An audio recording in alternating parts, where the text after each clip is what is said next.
अस्सलामुअलैकुम। Daily gulf Urdu में खुशामदीद। UAE, Pakistan और दुनिया भर के ममालिक की ताज़ा तरीन ख़बरों के लिए हमारे चैनल को सब्सक्राइब करें। अब तक की ख़ास खबरें। बैंक के अतिये की बदौलत 43,000 से ज़्यादा ज़रूरतमंद ख़ानदान 5,000 दिरहम तक वसूल कर रहे हैं।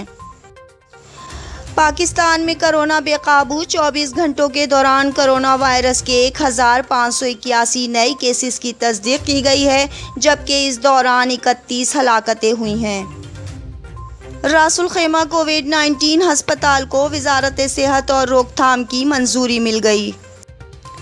दुबई की दुकानों की कोविड-19 की गाइडलाइंस की मुकम्मल तामील। बैनुल-अक़वामी परवाज़ों की मुअत्तली में 31 मई तक तोसी। दुबई में मास्क ठीक तरह से ना पहना तो भी 1,000 दिरहम का जुर्माना होगा। अब खबरों की तफसील। पाकिस्तान में कोरोना बेकाबू। 24 घंटों के दौरान कोरोना वायरस के 1,581 नए केसेस की तस्दीक की गई है, जबकि इस दौरान 31 हलाकतें हुई हैं। इतवार को जारी किए गए सरकारी अदाद व शुमार के मुताबिक पाकिस्तान में हलाकतों की तादाद 834 हो गई है, जबकि मुल्क में नए केसेस की तादाद बढ़कर 38,799 तक पहुंच चुकी है। पाकिस्तान में अब तक 10,880 मरीज सेहतयाब भी हुए हैं। मुल्क में कोरोना के सबसे ज़्यादा केसेस सिंध में रिपोर्ट हो चुके हैं, जिनकी तादाद 14,916 है, जबकि हलाकतें खैबर पख्तूनख्वा में सबसे ज़्यादा 291 हुई। पंजाब में कोरोना के अब तक 14,201 केसेस सामने आए हैं, जिनमें से 4,757 मरीज सेहतयाब हो गए, जबकि 245 हलाकतें हुई। सूबे सिंध में हलाकतों की तादाद 255 है, जबकि 3,606 मरीज सेहतयाब हुए। बलूचिस्तान में अब तक कोरोना के कन्फर्म केसेस 2,457 हैं, जबकि इनमें से 383 मरीज सेहतयाब हो चुके हैं। सूबे में हलाकतों की तादाद 31 है। पाकिस्तान की वफाकी दारुल हुकूमत इस्लामाबाद में कोरोना के मुसद्दक़ा केसेस 921 हैं, जिनमें से 100 अफराद सेहतयाब हुए, जबकि 7 की मौत वाक़ हुई। गिलगित बल्तिस्तान में कोरोना से मुतासर अफराद की तादाद 518 है, जिनमें से 345 सेहतयाब जबकि 4 हलाक हुए। रासुल खैमा कोविड-19 हस्पताल को वजारत सेहत और रोकथाम की मंजूरी मिल गई। वजारत सेहत और रोकथाम MOHAP के अंडर सेक्रेटरी और अमारात हेल्थ सर्विसेज कॉरपोरेशन के बोर्ड ऑफ डायरेक्टर्स के सरबराह डॉक्टर मोहम्मद सलीमुल उलमा ने हाल ही में रासुल खैमा में उबैदुल्ला अस्पताल का दौरा किया, जहां के एक अस्पताल को कोविड-19 मरीजों के इलाज के लिए मख्तस किया गया है। ये दौरा अस्पतालों में ऑपरेशनल अमलों की तैयारी और अहलियत का तयन करने और इसके बारे में जानने के लिए कि सेहत की देखभाल करने वाले वर्कर्स मरीजों को ज़रूरी इलाज मुआवजे की फराहमी किस तरह कर रहे हैं। मुआयने के दौरे के दौरान उलामा ने अमाराती दांतों के डॉक्टर मेहरा अब्दुल रहीम मुलादी के इलाज की पेशरफ्त की जांच की, जिन्हें मरीज से वायरस की मुंतकली की वजह से कोविड-19 हो गया था। इस मौके पर वतन अजीज़ के लिए इसकी तनदेही और लगन की तारीफ़, वफादारी और क़ुरबानी की कौमी मिसाल का इजहार करते हुए उलामा ने कहा कि MOHAP को तिब्बी शोबे से ताल्लुक़ रखने वाले कौमी वर्कर्स पर फ़ख्र है। उन्होंने अपने मुलाज़मीन की सेहत पर बहुत ज़्यादा तवज्जो दी है। उन्होंने निशानदेही की कि फ़िलहाल बुखार या सांस लेने में दुश्वारी की अलामात नहीं हैं और वो सेहतयाब हो रही हैं। उन्होंने उबैदुल्ला अस्पताल में तिब्बी अमले की ऐसी मौसर सेहत की देखभाल करने की कोशिशों की तारीफ़ की।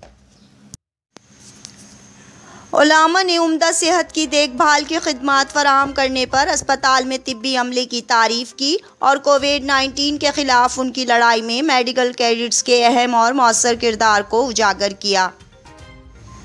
दुबई इस्लामिक बैंक के 12.8 दिरहम मिलियन अतिये की बदौलत रासुल खैमा में एक चैरिटी एसोसिएशन की तरफ से 4,300 से ज़्यादा ख़ानदानों को माली मदद मिली है। रासुल खैमा चैरिटी एसोसिएशन के सेक्रेटरी जनरल मोहम्मद जकाल मंसूरी के मुताबिक हर ख़ानदान को मेंबरों की तादाद के हिसाब से 1500 दिरहम से लेकर 5000 दिरहम दिए जाते हैं। अल-मंसूरी ने कहा कि ये फ़ंड शराकतदार तबादला घर के ज़रिए या बराह रास्त बैंक के ज़खायर के ज़रिए अहले मुस्तहिक़ीन को पहुँचाए जाते हैं। कुछ ख़ानदानों ने एसोसिएशन के अमले के मेंबरों की मदद हासिल की। उन्होंने मज़ीद कहा कि कोविड-19 के तमाम एहतियाती इक़दामात पर इमदाद की तक़सीम में सख्ती से अमल किया गया है। ये फ़ंड ज़कात की हमवार तक़सीम को यकीनी बनाने के लिए मराहिल में फ़राहम की गईं। अल-मंसूरी ने दुबई के इस्लामी बैंक की सालाना शराकत के लिए उनका शुक्रिया अदा किया, जो साल भर में हज़ारों लोगों के दुखों को आसान करता है। दुबई की दुकानों की कोविड-19 की गाइडलाइंस की मुकम्मल तामील। दुबई की इकॉनमी ने कहा है कि दुबई में दुकानों ने कोविड-19 की गाइडलाइंस की मुकम्मल तामील जारी रखी हुई है। जुम्मे को जारी 0 जुर्माने, 0 शटडाउन और 0 वार्निंग के साथ मार्केट दोबारा खुलने के बाद से गाइडलाइंस की आला सतह की पाबंदी रही। जुम्मे के रोज़ मुआयना किए गए तमाम 224 बिजनेस कोरोना वायरस के फैलाव को रोकने के लिए रखे गए एहतियाती तदाबीर की मुकम्मल पैरवी कर रहे थे। बुध के रोज़ होने वाले रोज़ाना मुआयने के दौरान दुबई में तिजारती इदारों के ज़रिए 100% तामील की शरह देखी गई।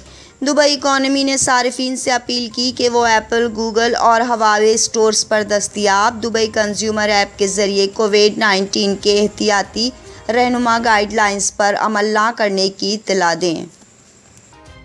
दुबई में मास्क ठीक तरह से ना पहना तो भी 1000 दिरहम का जुर्माना देना होगा। दुबई में इंतज़ामिया की जानिब से लोगों को वार्निंग दी गई है कि उन्हें मॉल्स, पार्क्स, बीच, रेस्टोरेंट्स और दीगर अवामी मकामात पर लाजमी मास्क पहनना होगा। अगर कोई शख्स मास्क के बगैर नज़र आया तो इस पर 1000 दिरहम का जुर्माना आयद किया जाएगा। ताहम सिर्फ मास्क पहनना ही जुर्माने से नहीं बचा सकता, इस बात को भी यकीनी बनाना होगा कि मास्क चेहरे पर ठीक तरह से पहना गया है।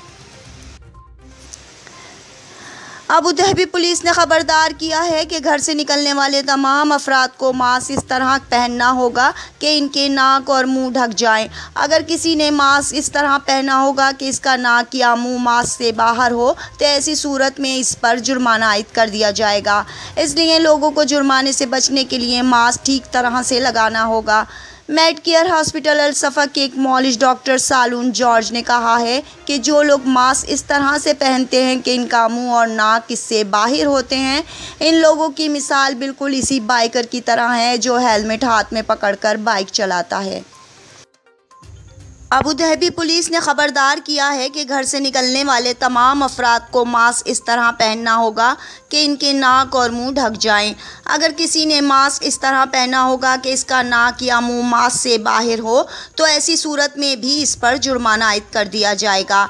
इसलिए लोगों को जुर्माने से बचने के लिए मास्क ठीक तरह से लगाना होगा। मेडकेयर हॉस्पिटल अल सफ़ा के एक मॉलिज डॉक्टर सालून जॉर्ज ने कहा है कि जो लोग मास्क इस तरह से पहनते हैं कि इनका मुंह और नाक इससे बाहर होते हैं, इन लोगों की मिसाल बिल्कुल इसी बाइकर की तरह है जो हेलमेट हाथ में पकड़कर बाइक चलाता है। एक ढीला ढाला मास्क आपको कोरोना वायरस के हमले से नहीं बचा सकता। इनका मज़ीद कहना था कि अभी तक लोगों को कोरोना से बचाव में मास्क की अहमियत और अफादियत का एहसास नहीं हो पाया। कुछ अफराद को मास्क ढीला होने की वजह से भी मसला पेश आता है। इसका हल ये है कि नाक पर एक धाती टुकड़ा जमा लिया जाए।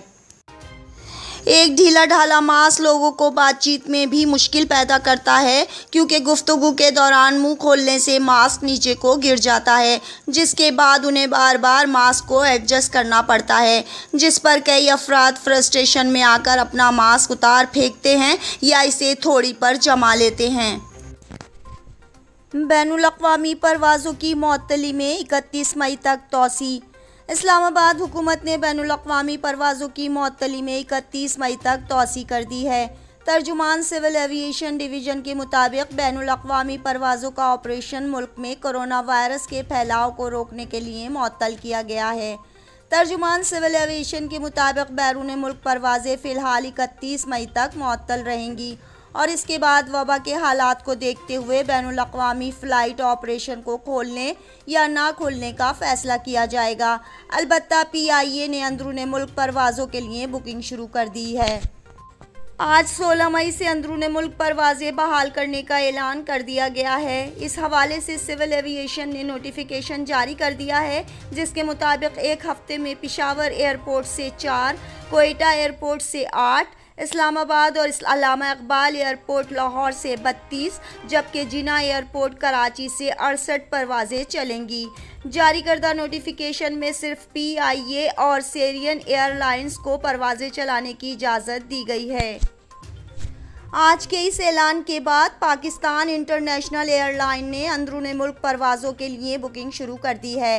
कल पहली फ़्लाइट दोपहर 1 बजे कराची से लाहौर जाएगी, जबकि दूसरी फ़्लाइट 4 बजे लाहौर से कराची जाएगी।